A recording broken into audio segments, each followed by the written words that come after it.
You'll have to give me your bag and your jewellery. Yes? Yes, Mrs. Davidson. She's just arrived. Well, Mrs. Jackson's booking her in right now. Well, she'll be another couple of minutes yet. Very well, I'll tell her. Mrs. Jackson, Mrs. Davidson would like to see Summers before you take her to the cells.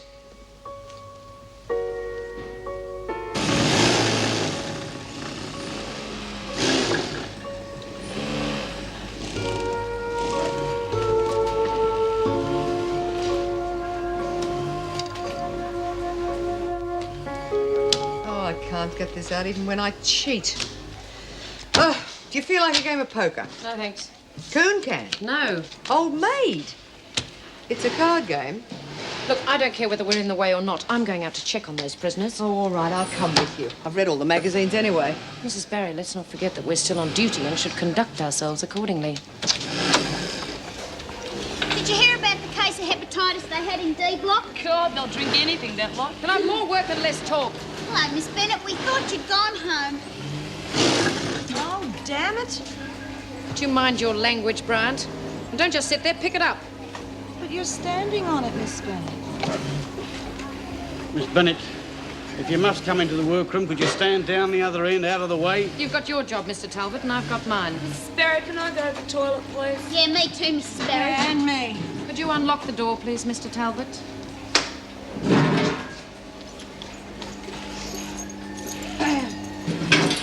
Before Mrs. Jackson takes you to your cell, there is something I think you ought to know.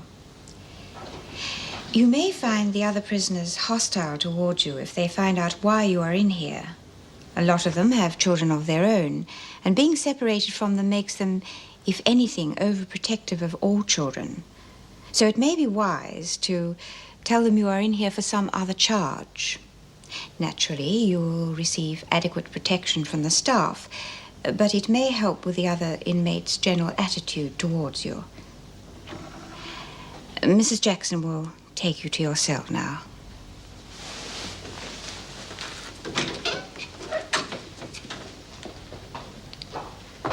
And as you're on remand, you won't have to wear a prison uniform. It's all right. I'll keep the door open. Oh, and another thing. You won't be forced to do any work, but it sometimes helps to keep yourself occupied. You are required to make your bed and keep your room tidy. Gail? Yeah. Look, I know what you're going through. I've seen it 100 times before. I'll try and help as much as I can. And Paul Reed will see you as soon as he gets back. Now, don't give in. Be all right. Good. Now, have you thought of a story to tell the other women? Well, what about, you've been picked up for shoplifting and you weren't able to raise the bail. I'd keep it as simple as possible and try not to talk about it too much. Yeah, simple. Anyway, you won't be seeing much of the other women until tonight when they come back from work. Well, I'd better be going. Why don't you make your bed and try to settle in?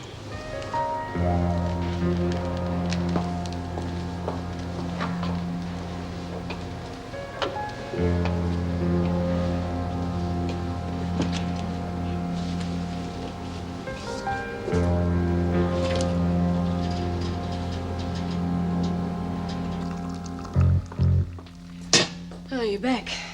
Yes, for what it's worth. Would you like a coffee? Thanks. I'm beginning to wish I'd never moved from the unit. Yeah, why's that?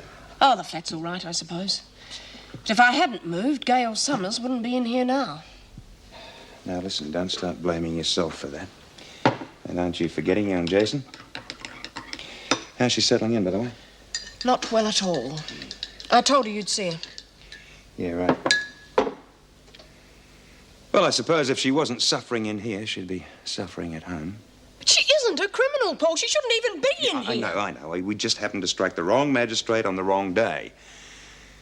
Meantime, I'll arrange for some psychiatric tests and talk to a few welfare people. Well, good luck. Thank you. Listen, could you bring her to my office in about 15 minutes? I better let her know what I've got in mind. Right. I take it everybody's friend is trying to save our new arrival? You don't approve? Anyone who bashes their kids deserves to be punished. Jim, how can you say that? You don't know what pressures she was under. You don't take your frustrations out on your kids. Jim, a woman in Gail's position isn't able to think of the consequences. She wasn't deliberately hurting the children. She was hitting out at her own frustrations. Little Jason just happened to get in the way. Nobody's home life's perfect, so why don't we all go out and bash our kids, eh? Well, maybe some of us have a lower breaking point.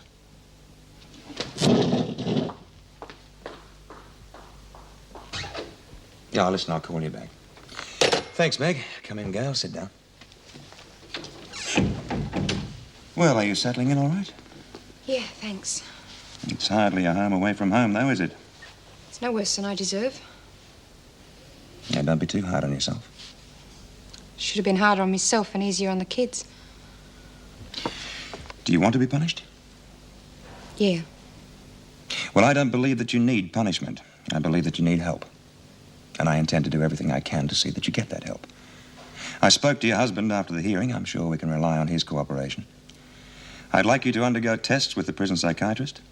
I've been in touch with the welfare department to see about the possibility of having some home help for you. If we can convince the court that your home situation has improved, there's every chance that you'll get off on a bond and that you will retain custody of the children. I've never known anyone to go to so much trouble to help a criminal. Gail, you're not a criminal. If anything, you're a victim. I must be a criminal. Otherwise, they wouldn't have put me in prison.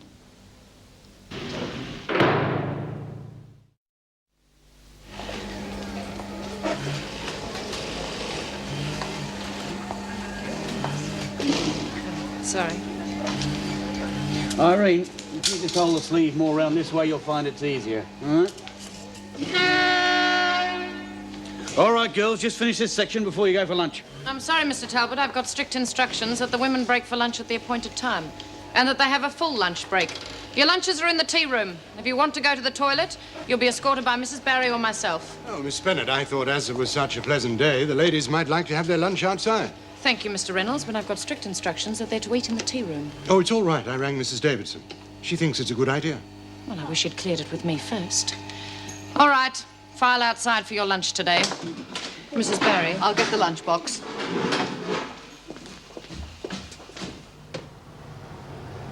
Hey, the new tea ladies sure look familiar. Now they all look the same after a while. I think it's the steam from the tea urn wrinkles their skin. Oh, I'm so sorry, Gaffney. Yours seems to be a bit squashed. Must have been the steam from the tea urn. That's all right. Now it looks more like the lunches we get back at Wentworth. Thanks, Mrs. Barry. That should keep them busy for 5 minutes. Aren't you ladies eating? Oh, we ate earlier in the tea room, thanks. How are they behaving themselves? They seem okay on the surface, but you've got to keep one step ahead of them. I'll go and check the gates. She's very security conscious. Oh, yes, she takes her job very seriously. Cop onto that mob perving at us through the fence, would you? Oh, yeah. It's like being monkeys in a zoo. At least they're not throwing peanuts. I wonder if they'd be interested in having a bet on the Gee-Gees.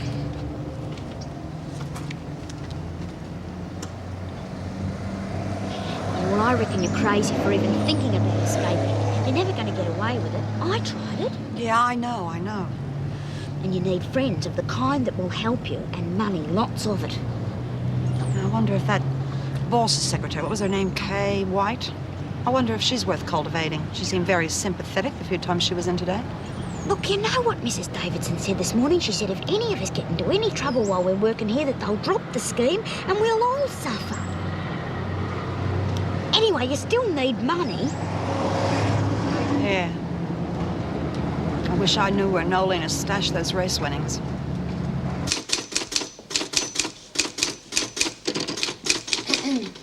Oh, I'm sorry. I didn't see you there. Can I help you? Yes, I'd like to see Nolene Burke, please. I'm sorry. She's not allowed to see visitors at the moment. You see, she's in solitary confinement. Oh, could I leave a message? It's about her family. I'm her sister. Yes. Well, perhaps I could help. I'm the social worker here. Oh, thank you. Well, you see, it's just that her mother asked me to tell her that, well, because of the financial situation, it looks like our youngest brother and sister, Wayne and Narelle, might be put in a home. I see. Well, I offered to have them stay with Brian and me, but Mum's a bit proud, see, and, well, she doesn't really get on with my husband. Well, Brian was willing to help, you know, but Mum said she'd rather see them in a home. She said what was good enough for Dad was good enough for them. Well, I'll get a message through to Nolene and perhaps she can come up with an alternative.